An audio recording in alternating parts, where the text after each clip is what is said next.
Assalamualaikum warahmatullahi wabarakatuh. Alhamdulillah bisa berjumpa lagi dengan channel Pesantren Robin Cetis. Pada kali ini saya akan menyampaikan video pengajian Gus Baha, yang mana beliau pada kali ini menjelaskan tentang guru matematika atau guru menggambar itu bisa menyebabkan dirinya masuk surga. Untuk lebih jelasnya, mari kita ikuti apa yang akan disampaikan beliau. Semoga bermanfaat. Ketika ditanya kenapa kamu suka ngajar matematika, sampai muridnya itu ragu, ini guruku mlebu swarga ta ora, penggaweane mulang matematika. Tapi para muridnya bermimpi bahwa Imam Amudi itu disuruh ngajar para malaikat, dan itu pede betul dia. Kata Allah, ini ulama saya yang iman kepada saya setingkat iman kamu. Jadi malaikat itu tidak mungkin Gusti, kita menyaksikan langsung engkau, sementara ini di bumi nggak nyaksikan jenengan. Kenapa bisa sepede dan seyakin itu? Akhirnya Imam Amudi disuruh ngajarin matematika. Jadi Anda kalau profesor itu nanti harus sempat ngajari malaikat, itu baru benar-benar profesor. Jadi nanti di akhirat ngajari siapa? Malaikat. Jadi ada seminar yang melibatkan banyak malaikat, narasumbernya itu seorang profesor. Itu ketika kenapa engkau begitu yakin kalau Allah itu Tuhan dan Allah itu Al-Wahidus Shomad. Terus Imam Amudi mulai nulis angka gak beraturan, 2, 3, 4, 5 sampai 1 miliar, 1 triliun, semuanya gak beraturan. Kata beliau, nisbatus naini wasalasa ila ma la nihayatalaha iku nisbatul far'i ilal asli. Mbok angka sebanyak apapun, 2 dibanding 1 ya far'ul wahid, 3 dibanding 1 ya far'ul wahid, semua angka yang gak terhingga pun dibanding 1 semuanya far'ul wahid. Semua angka sebanyak apapun itu cabang dari angka 1. Fakullu hadhil awalim far'un minal wahidis shomad, yaitu Allah Subhanahu wa ta'ala. Wakil malaikat tepuk tangan, iya juga. Jadi begitu juga ada ulama itu ahli gambar. Saya dulu ngaji sama Mbah Mun Al-Husunul Hamidiyah, itu kitabnya itu banyak gambarnya. Dan gale gambar yang ngawur betul, mangga ahli gambar. Saya Apple, atas sempurna lele. Semua gambar bangunan, gambar sapi, pokoknya gambar. Ternyata dia menemukan Tuhan itu dari gambar. Gambar serapi ini atau seruwet ini sama. Gambar rapi sama ruwet itu sama kalau dalam pandangan tauhid. Dimulai minan nuqtah al-wahidah. Kowe cek gambar sing rapi, sing indah, cek gambarmu elek, dimulai dari satu titik. Dan titik ini nuqtatil wujud, yaitu Allah Subhanahu wa ta'ala. Jadi nak cara ahli tauhid gak penting gambarnya api, menang lomba atau ora penting. Butuhnya hadis surah ini gambar baik yang rapi maupun ndak adalah min nuqtah dari satu titik. Ya, alam raya sebanyak ini mbok gambar mbok ora, cek mulai Mars sampai Jupiter kabeh semua bentuknya yang banyak ini semuanya min nuqtatil wujud, yaitu dari titik wujud. Ini kok Allah Subhanahu wa ta'ala. Di sini hebatnya ulama-ulama, mbok dia pengajar matematika, mbok pengajar gambar, semuanya dipakai perangkat untuk tauhid. Ya, itu kan juga bagian dari Islam damai, Islam yang sangat tidak perlu perang untuk orang dipaksa Islam. Nggak perlu provokatif kayak tadi pidatonya rektor jenengan tadi. Jadi ciri utama ilmuwan tuh kalau ngomong datar tapi logikanya nggak terbantahkan, itu ciri khas ilmuwan. Kalau ciri khas politikus kalau ngomong itu keras, provokatif lah kira-kira gitu. Tapi isinya biasa. Nah, saya berharap nanti semua profesor doktor itu datar tapi isinya kualitasnya bagus ini. Mentes. Jadi makanya terus kata ulama, kenapa diistilahkan balnat zifu bil haqqi? Kenapa pakai qadzafa sementara qadzafa maknanya takallama bila dalil? Maksudnya bila dalil di sini itu min ghairi ikhtiyajin ila dalilin. Kebenaran itu memang nggak butuh dalil. Apa kita perlu dalilnya apa? Buktinya apa? Kalau 3 itu cabang dari 1. Wong gendeng yakin yang takut gitu pasti orang gendeng. Wong 3 cabang dari 1 kok ditanyakan buktinya apa? Itu min awalil bidah. Pertama orang pasti tahu kalau 3 itu far'ul wahid. 1 juta juga far'ul wahid, 1 miliar juga far'ul. Gambar yang sebanyak apapun ya dimulai dari 1 titik, cek gambar bener maupun yang tidak. Akhirnya apa? Ulama dulu itu sebegitu rileks nerangkan tauhid. Lalu kenapa asma ini yang ya ini kan khas NU ya, khas pesantren. Sebenarnya saya keberatan pakai istilah khas NU, pakai khas pesantren karena NU itu anaknya pesantren, jangan dibalik pesantren anaknya NU, karena sebelum ada NU itu ada pesantren. Tapi kayaknya Unisma lebih suka pakai bahasa NU dan saya ya agak orderan yang terpaksa disuruh ngomong. Ini agak apa ya, agak kacau sebetulnya ini, agak kacau. Jadi NU itu sama pesantren itu tua pesantren. Jadi NU dilahirkan pesantren, bukan dibalik pesantren dilahirkan NU. Sehingga barokahnya didirikan pesantren ini, kadang nyuwun sewu sekali Mbah Hasyim itu kadang ide besar beliau itu ora dituruti wong NU. Jadi Mbah Hasyim cara kula kok dadi Mbah Hasyim ya mangkel. Mbah Hasyim itu ngarangno kentong, nggih ngaramno beduk, tapi NU nganggo kentong beduk. Dan uniknya Mbah Hasyim nggak tersinggung, karena ciri khas pesantren itu membolehkan perbedaan apa? Pendapat. Itu masyhur khilafnya Mbah Hasyim sama Mbah Fakih Mas Kumambang, itu sampai dikitabkan, saling ngeritik, saling macam-macam lah. Jadi cara berpikir Mbah Hasyim ketika Nabi rembukan, ini gimana ya cara menentukan waktu sholat ya? Ya pakai kentong ya Rasulullah, dzakalin nasara itu untuk orang Nasrani. Ya pakai buk itu trompet, dzakalil Yahud itu untuk orang Yahudi. Terus, ada yang usul lagi pakai api ya Rasulullah, dzakalil Majusi itu orang Majusi. Setelah itu ada orang datang lari-lari cerita mimpi azan tadi. Ya itu terus dipakai sarana pemanggilan sholat ya azan itu. Sehingga Mbah Hasyim menolak kentong. Karena mantas sababi qaumin fahuwa minhu. Beliau keras sekali sampai bilang haram. Beliau judulnya ya haram, al-jasus antakrimin nakus. Setelah naskah itu sampai ke Mbah Fakih Mas Kumambang di Gresik situ, di daerah Dukun situ. Dulu nggak ada WA ya, jadi sampainya ya lama. Makanya saya sampai sekarang nggak punya WA, karena ya saya ulama kan, kalau WA-an terus ya jadi ulama. Nggak jadi ulama, main WA-an terus itu. Nah itu termasuk rektor gak kau bermikir itu mesti kebanyakan WA. Karena kan otaknya didikte oleh sesuatu yang masuk, sesuatu yang dilihat itu kan pasti mendikte kita. Beda kalau yang enggak WA-an kan mikir apa kita yang menentukan. Kalau WA-an kan kita ditentukan. Mau mikir anaknya butuh apa, gara-gara WA informasi Jakarta mikir Jakarta. Padahal secara kewajiban ngapain kamu orang Malang mikir Jakarta? Gara-gara WA, mikir Jakarta belum selesai ada berita di Sulawesi, mikir Sulawesi, habis itu mikir NTT. Makanya semua orang sekarang merasa tokoh nasional gara-gara informasi yang masuk itu nasional. Jadi Mas Yo RT yang mikir gimana Gus Indonesia kok ada RT sampai lupa kalau dia itu RT.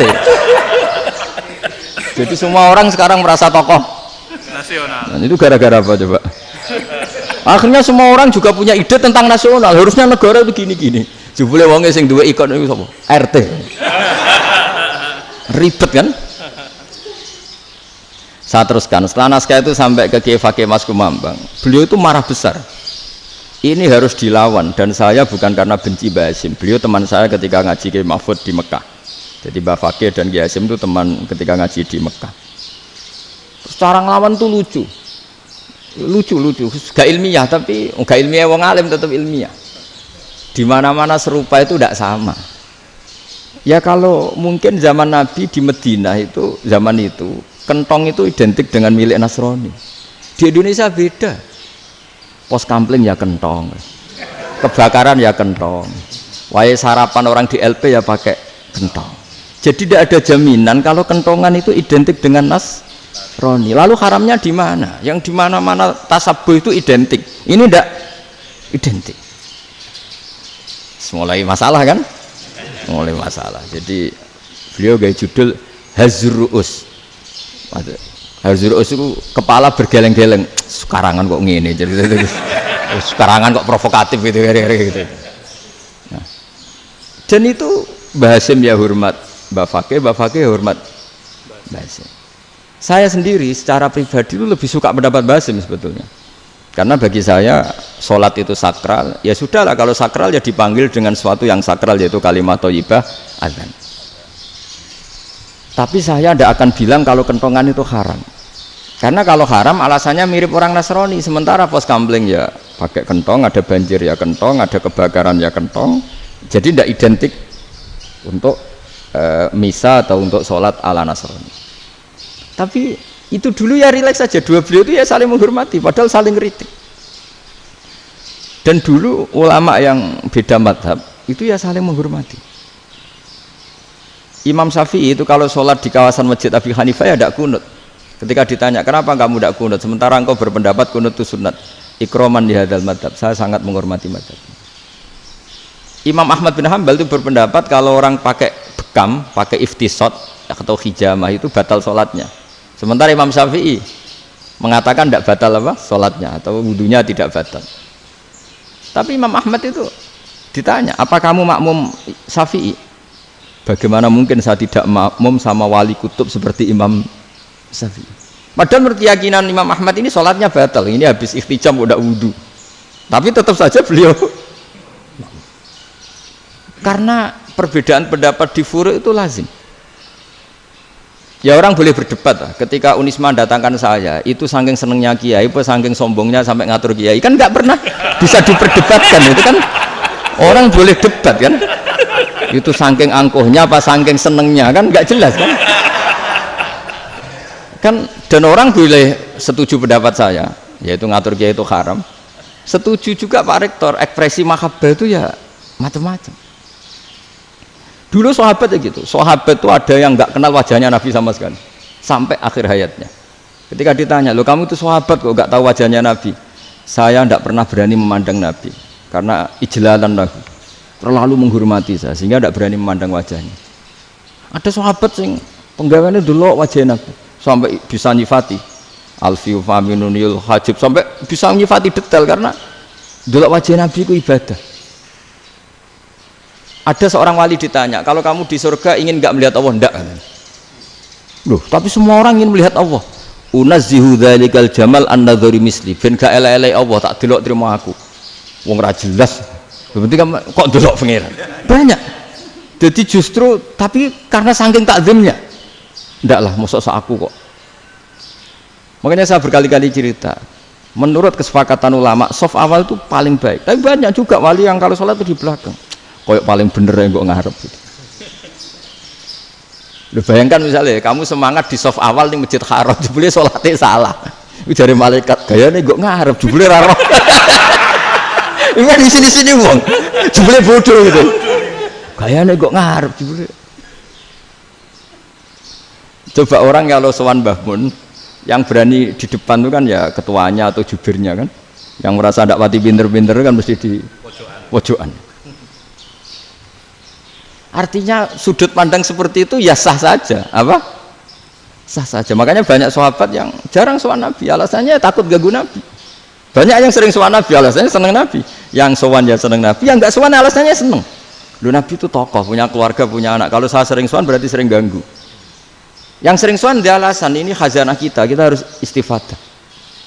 Jadi zaman dulu dia biasa dua sahabat, yang satu milih mahabbah itu milih sering sowan, yang satu juga mahabbah milih tidak sering. Karena pertanyaannya bisa dibalik kan, sering sowan apa sering ganggu coba. Nabi Abedar, assalamualaikum. Nabi nimang cucunya, assalamualaikum. Ayo bener yang sowan apa bener yang enggak kalau seperti itu. Akhirnya terus diatur sedemikian rupa oleh Quran. Walau annahum sabaru hatta takhruja ilaihim lakana khairal lahum. Jadi sahabat kalau mau sowan Nabi ya nunggu di sufah. Kalau Nabi keluar berarti milik publik. Sekali masuk ke dalam tidak ada sahabat yang berani sowan. Itu la tadkhulu buyutan Nabi illa ayyudzana lakum. Kalau soal sampai masuk dalam harus nunggu dipanggil. Karena sekali Nabi masuk dalam itu milik privat keluarga, milik istrinya, milik cucunya, milik keluarganya. Jadi Nabi sekali keluar ke ruang itu berarti milik publik. Itu terus jalan tengah. Karena kalau langsung masuk, bayangkan saya itu sering menyaksikan. Mbah Mun habis ngaji 2,5 jam ngaji Jalalain, baru masuk, assalamualaikum.